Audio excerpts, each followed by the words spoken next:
tapi tetap berbobot soal dunia perkuliahan dan pendidikan. Nah, aku Indini Maharani. Hari ini kita akan ngebahas tentang topik yang sering banget bikin mahasiswa bingung sekaligus penasaran. Nah, ada yang penasaran nggak sama topik kali ini? Jadi, topik hari ini yaitu penelitian tindakan.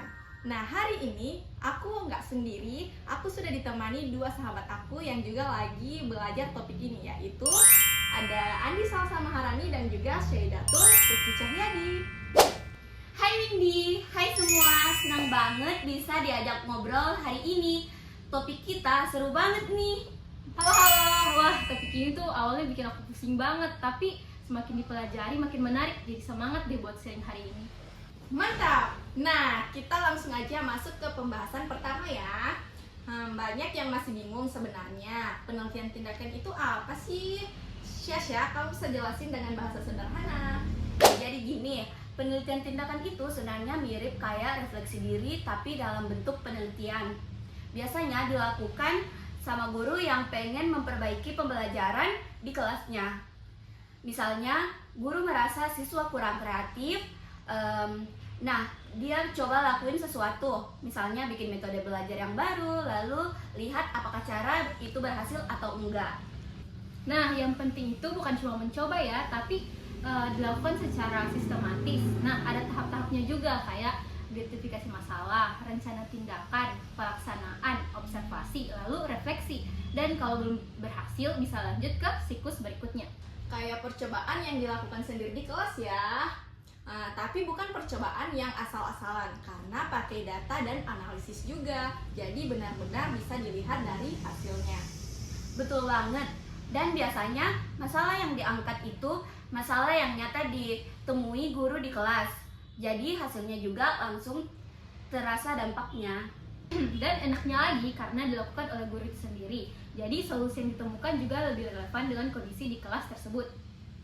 Oke, terus kenapa ya kita sebagai calon guru penting banget belajar penelitian tindakan ini? Nah, menurut aku karena ini bakal kita ke depan. Dunia pendidikan itu terus berkembang dan kita nggak bisa pakai metode yang sama terus. Nah, penelitian tindakan ngajarin kita buat terbiasa mengevaluasi dan memperbaiki cara mengajar kita sendiri. Iya bener banget, dan menurutku ini juga bagian dari profesionalisme. Guru yang baik itu bukan cuma bisa ngajarin, tapi juga bisa mengenali kekurangan dirinya dan berusaha terus belajar dan memperbaiki diri. Keren banget, aku jadi mikir penelitian tindakan itu semacam self-improvement-nya guru ya.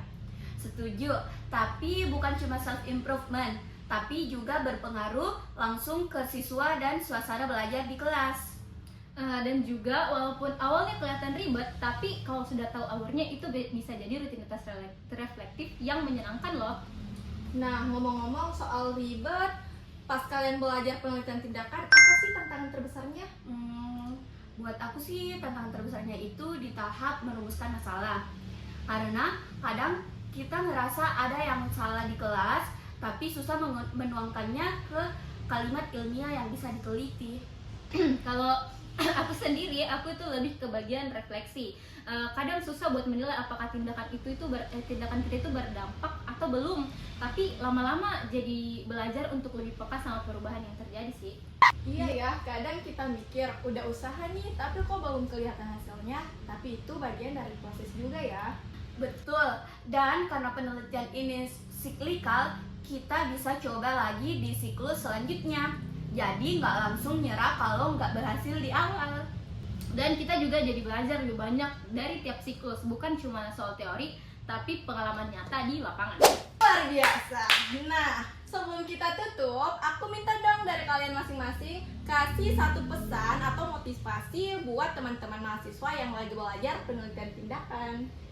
Kalau dari aku sendiri, itu jangan takut sama penelitian tindakan, lihat sebagai kesempatan untuk jadi guru yang terus berkembang dan peduli sama pembelajaran di kelas. Kalau dari aku, penelitian tindakan itu proses belajar yang bermakna. Kita belajar bukan cuma untuk tugas kuliah, tapi untuk jadi guru yang lebih baik ke depannya.